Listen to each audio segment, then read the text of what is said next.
আইসিসির কাছ থেকে সহযোগী দেশগুলো পর্যাপ্ত সুবিধা না পাওয়ায় অভিযোগ নতুন কিছু নয়। সর্বশেষ এই ইস্যুতে আওয়াজ তুললেন যুক্তরাষ্ট্রের ক্রিকেটার শায়ান জাহাঙ্গীর। তার দাবি, ভালো খেলেও আইসিসির কাছ থেকে প্রয়োজনীয় আর্থিক সহায়তা ও সুযোগ সুবিধা পাচ্ছেন না সহযোগী দেশগুলো। সংবাদ সম্মেলনে শায়ান বলেন, আইসিসি থেকে আমরা যে সুযোগ ও অর্থায়ন পাই তা একেবারে অপর্যাপ্ত। আমাদের সহযোগী দেশের তকমা দেওয়াই হয়েছে, কিন্তু আমরা কোনো অংশেই দুর্বল দল নয়। এই বিশ্বকাপে আপনারা দেখেছেন যে সব দলকে সহযোগী দেশ বলা হয়, তারা সবাই দারুণ খেলেছে এবং বড় দলগুলো ভীষণ চাপে ফেলেছে। আইসিসির এমন দ্বিচারিতা ক্রিকেটের বৈশ্বিক খেলায় রূপ দেওয়ার পথে বড় বাধায় বলে মনে করছেন শায়ান। আমাদের ঠিকভাবে যত্ন নেওয়া হয়নি, আমাদের সেভাবে গড়ে তোলা হয়নি, তবুও আমাদের খেলোয়াড়রাই কঠোর পরিশ্রম করে এই পর্যায়ে পৌঁছেছে।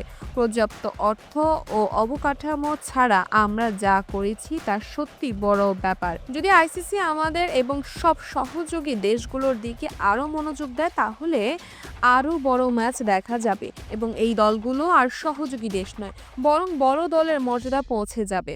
ভারতের বিপক্ষে ম্যাচ দিয়ে টি-20 বিশ্বকাপ মিশন শুরু করে যুক্তরাষ্ট্র। সেই ম্যাচে সূর্যকুমার যাদবের দলকে চাপে ফেলে দিয়েছিল তারা, কিন্তু শেষ পর্যন্ত 29 রানে হেরে যায়। সেই ম্যাচের স্মৃতিচারণ করতে গিয়ে শায়ান বলেন, আমরা প্রায় ভারতকে হারিয়ে ফেলেছিলাম।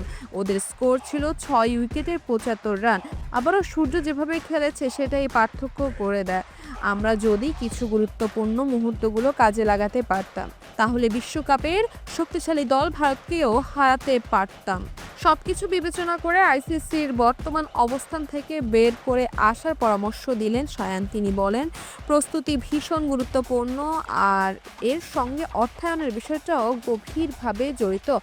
আমাদের কাছে এত টাকা নেই যে বড় প্রতিযোগিতার আয়োজন করব বা বড় মাঠে নিয়মিত ম্যাচ খেলতে পারবো। যদি আইসিসি থেকে সেই অর্থায়ন পাওয়া যেত, এটা আমার ব্যক্তিগত অনুরোধ, তাহলে সত্যি বলছি অ্যাসোসিয়েট ক্রিকেট অসাধারণ প্রতিভার কোনো অভাব নেই।